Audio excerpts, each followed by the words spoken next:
Goedenavond, het is zondag 18 december. Dit is het Zeeuwse nieuws van vandaag.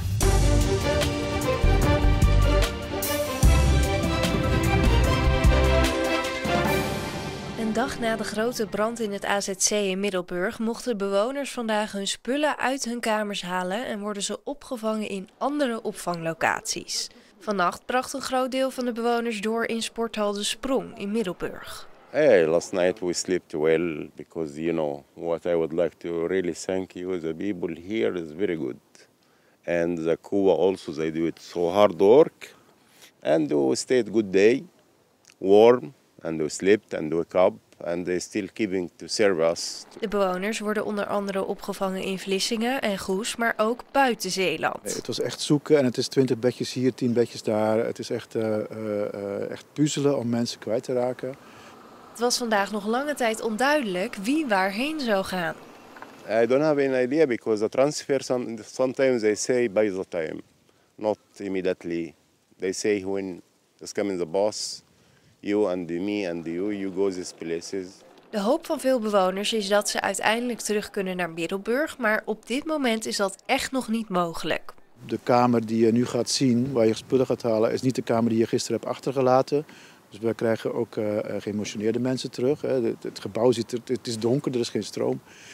Alles is nat en hoe hoger ze komen, ik denk straks op de derde en de vierde, ja, dat is warzone, zeg maar. Het is echt horrible. Wat doet dat met u? Veel.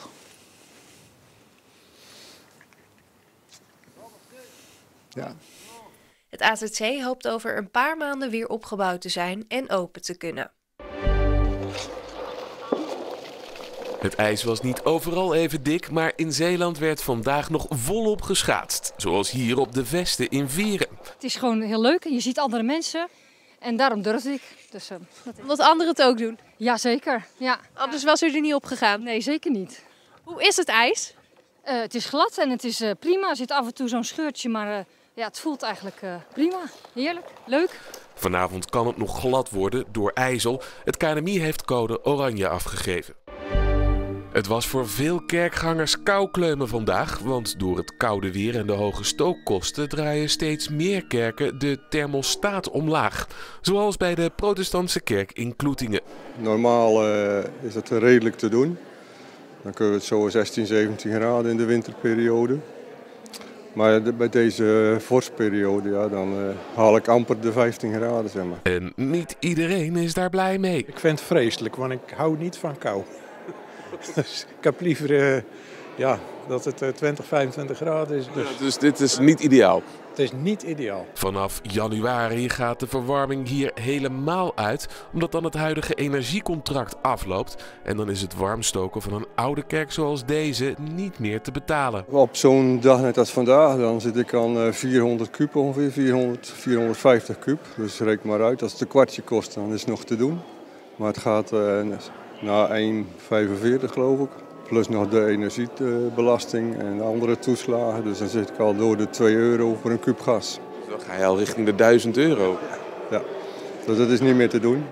Toch weigeren de kerkgangers om naar een ander gebouw uit te wijken, want daarvoor zijn ze te zeer gehecht aan deze monumentale kerk. Dan maar extra warm aankleden. Ik blijf komen, absoluut. Ja, absoluut. De politiek op Tholen maakt zich steeds meer zorgen over de staat van de 3 grote bruggen op Tholen. De bruggen zijn eigenlijk toe aan groot onderhoud, maar Rijkswaterstaat heeft het benodigde geld er nog niet voor. Wij zijn met 3 bruggen buiten de boot gevallen. En we vinden het daarom ook heel belangrijk om steeds die veiligheid en die ontsluiting van Tholen op de agenda te zetten. In juni plaatste Rijkswaterstaat zogenoemde barriers op de Tholense brug en bracht de snelheid naar beneden. Maar zonder verdere aankondiging is de snelheidsbeperking weer ingetrokken. De politiek snapt dat niet. Wat is nou de reden? Is het college ervan op de hoogte dat die borden weg zijn? En zo is er nou geen veiligheidsprobleem meer? Want dat was toch de relatie. Hè? Naast onbegrip over de verkeerssituatie wil de PvdA GroenLinks-fractie meer actie als het gaat om een plan van aanpak voor alle 3 de bruggen. Wij willen er gewoon als fractie en ook de andere fracties voor streven dat deze brug gegarandeerd open blijft. En ook de andere 2 bruggen. Omdat wij als eiland daar zeer afhankelijk van zijn. Rijkswaterstaat zegt dat het plaatsen van de barriers de verkeersveiligheid niet minder heeft gemaakt. En dat er daarom weer 80 gereden mag worden. Zicht op groot onderhoud aan de Tolse bruggen is er volgens de woordvoerder nog niet. En voor het sportnieuws gaan we naar Stefan Nijpjes. Straks in de laatste uitzending van Omroep Zeeland Sport van dit jaar aandacht voor korfbal. Samenvatting van de wedstrijd tussen Top uit Arnhemuiden en koploper Dalto uit Driebergen in de Korfbal League 2. Daarnaast de samenvatting van voetbal. Kloetingen tegen GPC Vlissingen in de derde ronde van de districtsbeker. Je ziet een reportage over Fabian Wilson uit Axel, die dit jaar noodgedwongen moest stoppen met voetballen en zich nu gaat toeleggen op een trainerscarrière. En je ziet een compilatie van de mooiste voetbalgoals uit Omroep Zeeland Sport van de eerste seizoenshelft. Tot zo. Het ijs lag er vanochtend nog rustig en sterk bij, maar het gaat allemaal veranderen vannacht en morgen. Dus de schaatsers moesten er nog van profiteren. Je moest die wel goed inpakken, want er stond een koude, matige tot vrij krachtige zuidoostenwind. Windkracht 3 tot 5 vanmiddag.